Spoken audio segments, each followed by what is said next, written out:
O texto de Filipenses, Paulo vinha tratando acerca da imitação de Cristo. No iniciozinho do capítulo 2, ele falou que a igreja deveria viver de forma unida. Aí logo depois, para dar um exemplo de união, de obediência, de humildade, ele citou Jesus e disse que Jesus, sendo Deus, se fez servo, e a maior característica de um servo é obedecer, é ser submisso, é ser humilde. E aí ele disse que nós deveríamos imitar Jesus.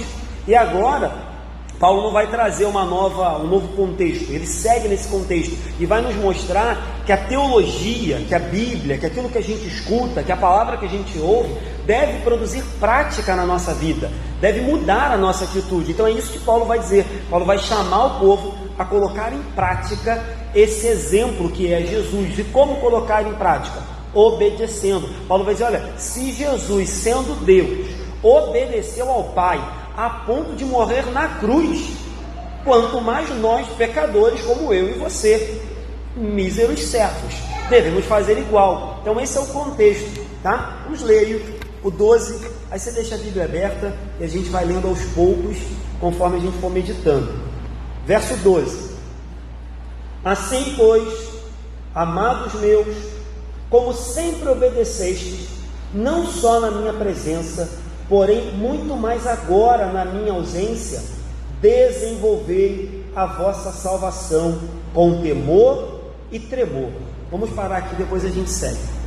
A preposição pois, quando Paulo diz assim pois, mostra que há uma ligação entre o que ele falou antes e o que ele está falando agora. Eu já disse, o que ele falou antes? Que Jesus obedeceu ao Pai. E o que ele vai falar agora? Que nós devemos imitá-lo e fazer de igual modo. De maneira geral, Paulo fundou essa igreja, melhor dizendo. Paulo que evangelizou, Paulo que pregou o evangelho para essas pessoas e fez com que a igreja de Filipos nascesse. E de uma maneira geral, as pessoas tinham um carinho por ele, tinham um apreço por Paulo e obedeciam aos mandamentos de Deus pregados por Paulo. Mas havia um perigo. Paulo agora estava preso.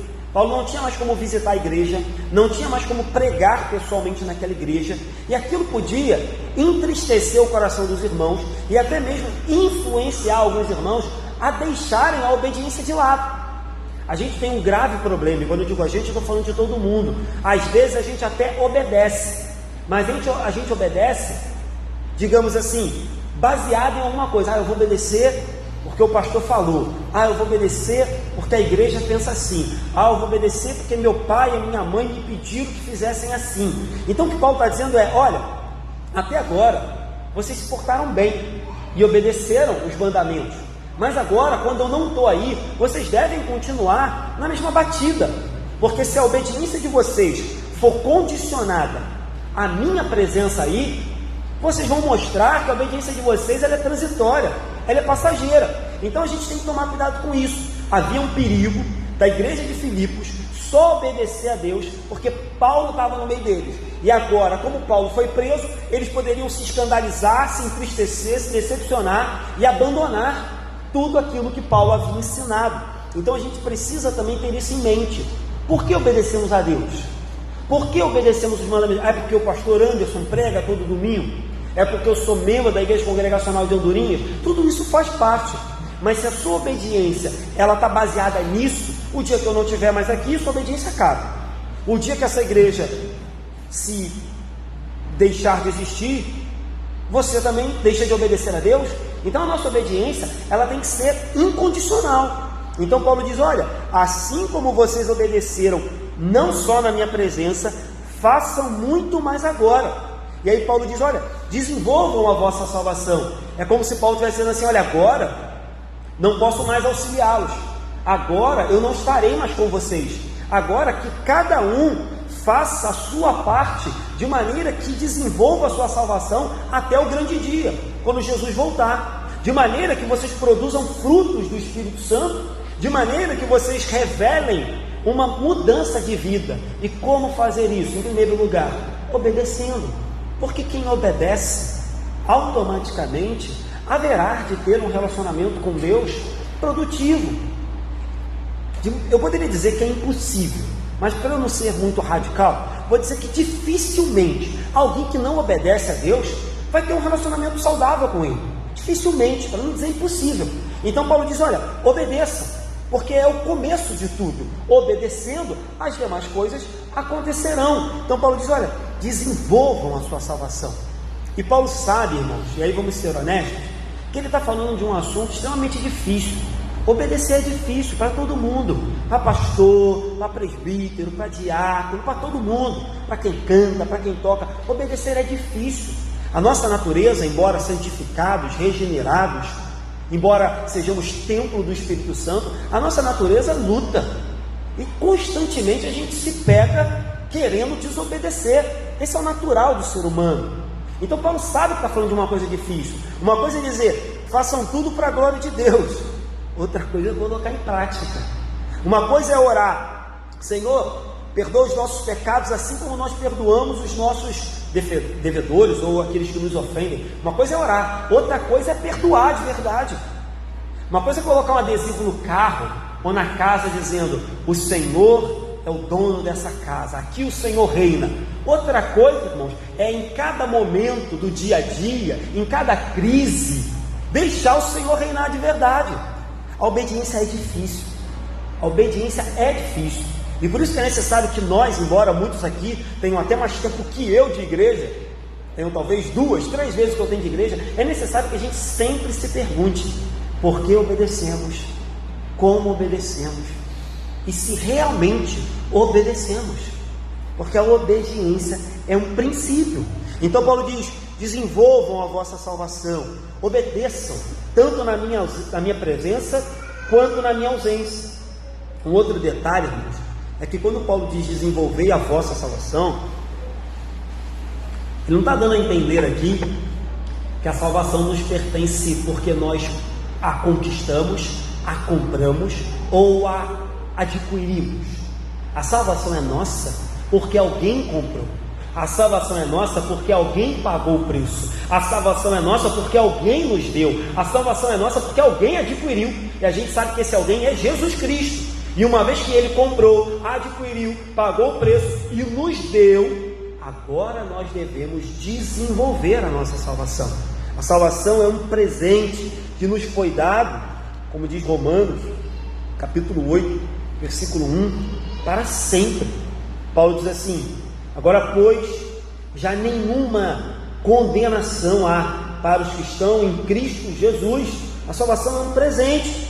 Então há alguns equívocos quando a gente fala de salvação, ou quando a gente lê esse texto. Alguns acham que por Paulo falar, desenvolver a vossa salvação, algumas pessoas acham que a salvação é nossa, porque nós a conquistamos com o nosso próprio esforço. Isso é uma mentira. Outros acham que a salvação é um produto. Deus fez uma parte, nós fizemos outra. Mas não é isso. A Bíblia diz que a salvação vem do Senhor, e que todo o trabalho foi conquistado na cruz, como a gente cantou aqui mais de uma vez. E pela sua infinita misericórdia Ele nos deu. O verso 12 não diz, trabalhai pela vossa salvação, conquistai a vossa salvação. O verso diz, desenvolvei. Desenvolver por quê? Porque ela já foi dada. A gente só desenvolve aquilo que já foi dado, aquilo que já tem. Então Deus, na sua infinita misericórdia, nos deu o que não tínhamos. O que a gente não tinha? Salvação. O que a gente não tinha? Espírito Santo. O que a gente não tinha? Santidade. O que a gente não tinha? O nosso nome não era escrito no livro da vida, mas Deus nos deu. E aí Paulo diz, olha, Deus deu, agora a gente tem a nossa parte. Qual a nossa parte? Desenvolvam.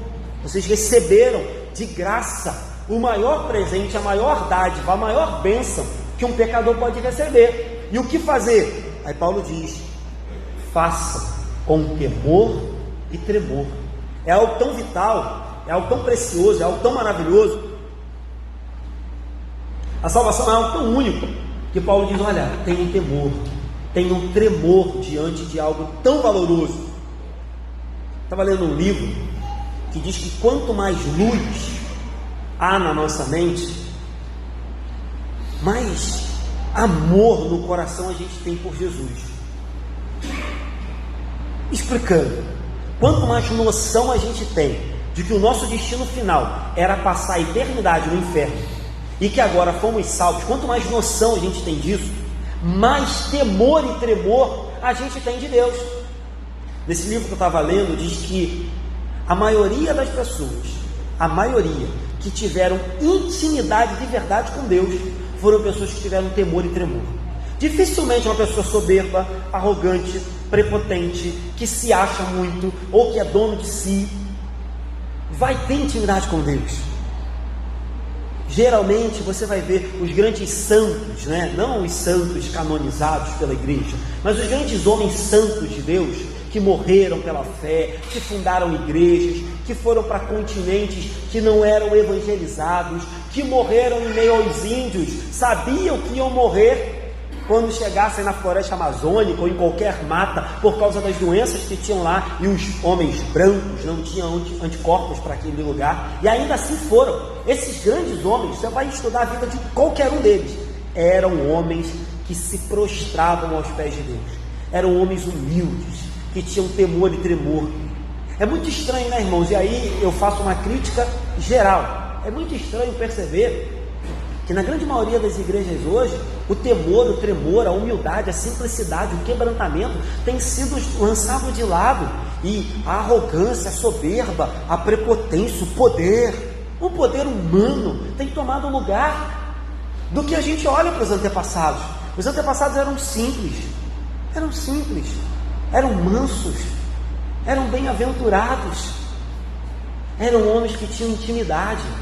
Embora sejamos tradicionais, a gente crê ainda em milagre, a gente crê que Deus ainda derrama poder sobre a sua igreja, mas talvez hoje, e eu digo isso com um pouco de certeza, não vejamos tantos milagres como antigamente, porque nos falta temor, tremor, intimidade, piedade, santidade, humildade. Talvez seja por isso, homens simples fizeram grandes coisas para Deus. Hoje as pessoas acham que precisam ser grandes homens ou grandes mulheres para fazer grandes coisas. Na verdade, a gente precisa ser pequeno, porque grande é o nosso Deus, e não há como dividir a glória dele. Então Paulo diz, olha, façam isso, mas façam com temor e tremor, porque uma grande dádiva vos foi dada, a salvação. Vamos ler o 13? Diz assim, 13: porque Deus é quem efetua em vós tanto querer como realizar, segundo a sua boa vontade. Vamos parar aqui. Olha que coisa interessante. As pessoas podiam ficar um pouco apavoradas. Poxa, Paulo falou que eu tenho que desenvolver a minha salvação com temor e tremor. As pessoas podiam ficar um pouco amedrontadas. Aí Paulo diz, mas aquieta o coração, porque é Deus que opera em vocês tanto querer quanto realizar. Paulo diz, olha, vocês só podem desenvolver a salvação, primeiro porque ela foi dada, segundo, vocês só podem desenvolver porque Deus opera, Deus move, Deus derrama, Deus capacita, Deus unge, Deus coloca de pé, Deus purifica. Então ele diz, olha, trabalhem, se santifiquem, busquem a Deus, orem, leiam a Bíblia, jejuem, vivam em comunhão, mas aquietem o coração. Não é na força do braço de vocês, porque Deus é quem efetua em vós tanto querer quanto realizar. É Deus que faz nascer no nosso coração. É assim desde o início. Estávamos andando pela rua, ou resolvemos entrar numa igreja, alguém nos evangelizou, nos entregou um folheto, assim como tantas outras vezes isso aconteceu na nossa vida e nós deixamos para lá. Mas teve um dia em que Deus nos atraiu, como a gente canta aqui na igreja, sem palavras. Quando a gente viu, a gente já tinha se rendido. É o que Paulo está dizendo, calma, o mesmo Deus que começou a boa obra vai terminar. Lembra de Filipenses capítulo 1 verso 6? Ele diz, estou plenamente certo de que aquele que começou a boa obra em vós há de completá-la até o dia de Cristo Jesus. Então Paulo começou o capítulo 1 dizendo, ei, quem trabalha é Deus. Primeiro Deus trabalha nos crentes, depois os crentes trabalham para Deus.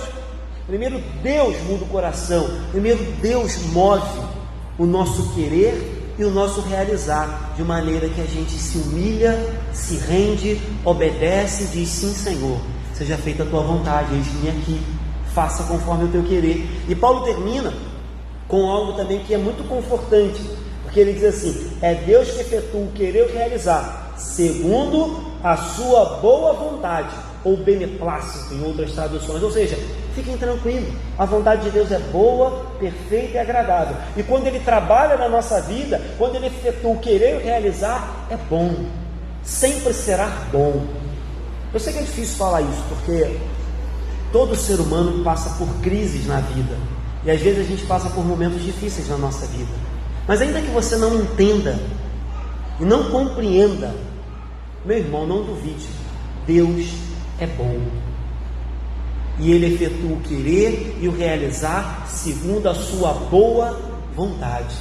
Ruim é quando a nossa vontade prevalece, aí dá ruim, aí é problema para a nossa vida, quando o nosso querer fala mais alto. Mas quando o querer e realizar vem de Deus, e é segundo a boa vontade dEle, descansa. Hoje a diaconisa, lembrando dessa questão de o querer de Deus, o efetuar de Deus, e que a vontade dele é boa, hoje André perguntou assim: pastor, ficou nervoso? Como seria, né? A gente nem pensou nisso, talvez o senhor não pregasse à noite. Eu falei: olha, André, eu fiquei bem tranquilo, porque quando a gente entende que tanto o querer e realizar vem de Deus, e a boa vontade é de Deus, irmãos, ainda que eu não fosse reeleito hoje, eu pregaria aqui de noite, como estou fazendo agora. Minha pregação não estava preparada. Me despediria de vocês na porta, como sempre faço, e amanhã começaria a fazer minha mudança, porque a vontade de Deus é boa, irmãos. Ainda que aos meus olhos, com certeza, eu lamentaria, não gostaria, me sentiria entristecido. Mas se o resultado fosse: olha, pastor, você errou o seu tempo. A vontade de Deus é boa. A gente tem que aprender a lidar com isso. A gente vai ser menos frustrado, menos decepcionado, menos revoltado, menos problemático. A gente vai brigar menos com Deus, quando a gente entender que a vontade dele é boa. E como eu falei semana passada, é melhor se submeter do que brigar com Ele, porque numa briga entre eu e Deus, ou entre você e Deus, a gente sempre perde. Então é melhor você dizer: Senhor, não estou entendendo muito bem esse negócio, confesso que não gostei muito, mas é a tua vontade? Então é boa, então vamos lá, vamos ver onde isso vai dar. É assim que tem que ser a nossa vida. Vamos seguir? Vamos ler do 14 até o 16. Fazei tudo sem murmurações, nem contendas, para que vos torneis irrepreensíveis e sinceros, filhos de Deus inculpáveis no meio de uma geração pervertida e corrupta, na qual resplandeceis como luzeiros no mundo, preservando a palavra da vida, para que no dia de Cristo eu me glorie, de que não corri em vão, nem me esforcei inutilmente. Eu disse que a obediência é difícil, que obedecer é difícil, que o nosso normal, natural, é desobedecer. A gente é assim desde criancinha, irmão. Pode ver, pega a menorzinha aí, Catarina, Helena, pode pegar a menorzinha e perguntar para as mães, senão é o normal desobedecer. É normal, desde criancinha já tem ali a sementinha da desobediência. É assim. Ontem para a Milena que está lá fora com o Arthur, pode perceber que eles estão por aí, mas deixa eles. Então, sabendo que era difícil obedecer e que isso é normal desde a menor idade, Paulo diz: olha, obedeçam sem murmuração, obedeçam sem contendas, porque há dois tipos de obediência, né? Quem é mãe aqui, pai, eu não sou, mas sabe. Há a obediência de boa vontade e há a obediência de má vontade. Quem aqui nunca obedeceu o pai, a mãe de má vontade, porque se não obedecesse o cinto ia cantar de noite? Eu já obedeci muito meus pais, porque senão o cinto lá em casa funcionava. De vez em quando escapava a fivela e aí que doía mesmo. É verdade, minha mãe batia de cinto. Então Paulo, sabendo que às vezes a gente obedece a Deus por má vontade, Paulo diz: ei, obedeçam sem murmurações, façam as coisas sem contendas. Isso é uma outra coisa que a gente tem que aprender. Há um erro na igreja evangélica brasileira, que as pessoas acham que obedece para ganhar alguma coisa. A gente é assim, a gente cresce assim: obedeço, se eu obedecer, meu pai prometeu que no final do ano vai me dar um videogame. Se eu obedecer, minha mãe me disse que no final do ano eu vou poder viajar. Se eu obedecer, e aí vai. E aí a gente cresce com essa teoria doida e acha que com Deus é a mesma coisa. Se eu obedecer, Deus vai fazer tudo que eu quero. Se eu obedecer, tudo vai dar certo na minha vida. Mas não é assim. A gente obedece por gratidão. A gente obedece porque lá na cruz Jesus já morreu e já nos salvou. as demais coisas nos serão acrescentadas de acordo com a vontade de Deus.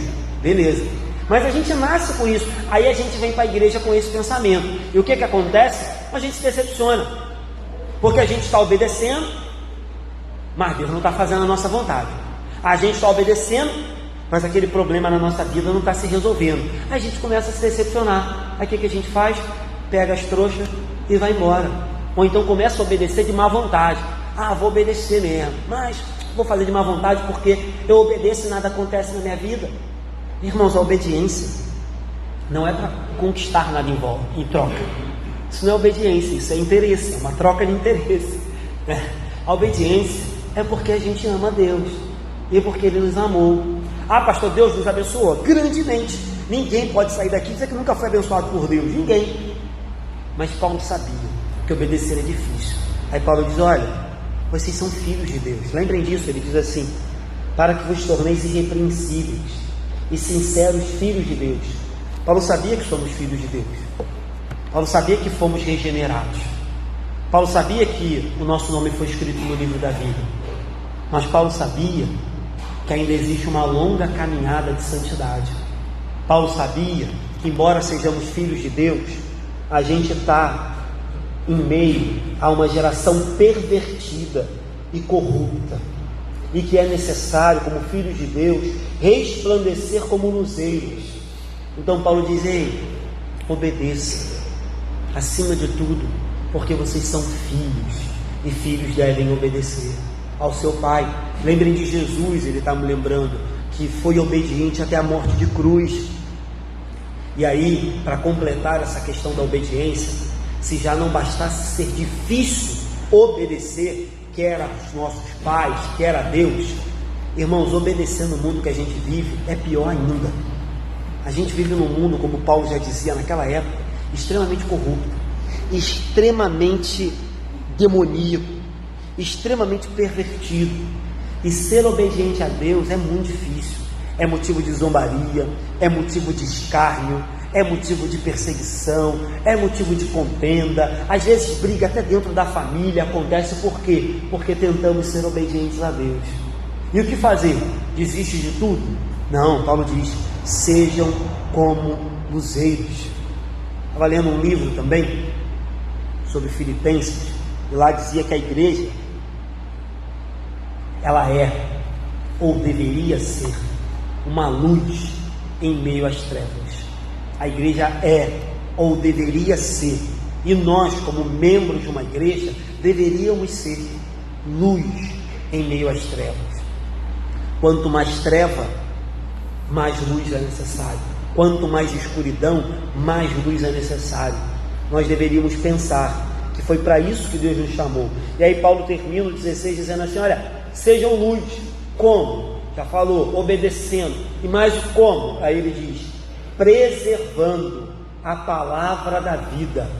A palavra de Deus sempre foi e sempre será a nossa maior arma, a nossa maior ferramenta, o nosso maior alimento. A palavra de Deus nos foi dada para ser crida e obedecida, crida e praticada. Então Paulo diz: olha, porque se assim vocês fizerem, serão filhos de Deus, irrepreensíveis, sinceros. E aí Paulo diz: olha, e eu poderei me gloriar, eu poderei ficar feliz de não ter me esforçado à toa quando fui aí e fundei essa igreja. A palavra de Paulo é um incentivo para a minha e para a sua vida, dizendo: ei, permaneça firme, porque um dia Cristo haverá de voltar e iremos nos gloriar de que conseguimos chegar até lá. Vamos terminar? Vamos ler 17 e 18 para a gente terminar. Diz assim: entretanto, mesmo que seja eu oferecido por libação sob sacrifício e o serviço da vossa fé, alegro-me e com todos vós me congratulo. Assim também, pela mesma razão, alegrai-vos e congratulai-vos comigo. Paulo é muito doido. Ele já tinha falado no capítulo 1 acerca da morte e tinha dito que para ele, no versículo 21, portanto, para mim, o viver é Cristo e o morrer é lucro. Aí ele vai e diz assim: olha, de um lado eu estou constrangido a partir e estar com Cristo, o que é incomparavelmente melhor. Mas, de outro lado, se eu ficar aqui, o meu trabalho vai produzir frutos para o Evangelho. Ele diz: olha, eu não sei o que eu quero, mas uma coisa é certa, se eu morrer, é lucro. Paulo é louco falando. Paulo é louco. Paulo é um homem pronto a morrer pelo Evangelho. Paulo é um homem que entende que a obediência, a humildade, o temor e o tremor, a fidelidade, a santidade, não depende do futuro dele, porque ele ia perder a cabeça daqui a pouco. Ele seria condenado e morreria. E ainda assim ele diz: se alegrem comigo. Quem em sã consciência diria isso? Paulo tinha certeza que a vida dele não estava na mão de César, a vida dele estava na mão de Deus. Paulo tinha certeza que quem conduzia a história da vida dele não eram homens maus que o acusaram e o denunciaram, mas era Jesus Cristo que conduzia a vida dele. E se fosse para a glória de Jesus permanecer vivo, ele permaneceria. Mas se fosse para a glória de Jesus ele partiria. Paulo diz: olha, eu serei como uma libação. Libação era quando o sacerdote derramava vinho ou azeite em cima da oferta que era entregue a Deus. Aí Paulo diz: olha, eu estou pronto para partir. Paulo entendeu aquilo que, de novo, nós precisamos entender.